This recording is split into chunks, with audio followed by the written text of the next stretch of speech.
কথা আছে, আল্লাহ ছাড় দেন, ছেড়ে দেন না। জুলুম চলতে পারে কিছুদিন, কিন্তু চিরকাল না। ফিরআউন বা নমরুদের মতনই ইসরায়েলে আজ জুলুমের পাহাড় বানিয়ে বসে আছে।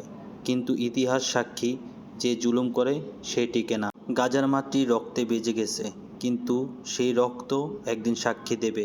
আল্লাহ সুবহানাহু ওয়া তাআলা জালিমদের ধ্বংস করে দিন, তারই প্রমাণ আজ মিলল। আজ যাদের মনে অহংকার, তারা ভুলে গেছে মালিক তুমি একজন, আল্লাহ রাব্বুল আলামিন। গাজাবাসীর উপর যে নির্মমভাবে অত্যাচার চালিয়েছে, তারই প্রমাণ পেল আজ বিশ্ব।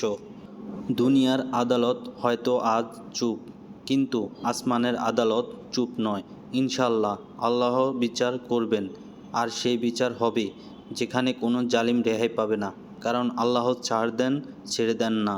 যারা যারা এই ভিডিওটি দেখতেছেন, খুব দ্রুত শেয়ার করে সবাইকে দেখার সুযোগ করে দেন। আল্লাহ তাআলা জালিমদের বিচার করতেছে, করবে, দুনিয়ার বুকেই করবে। তাই সবাই সতর্ক হয়ে যান, ইসলামের পথে আসুন।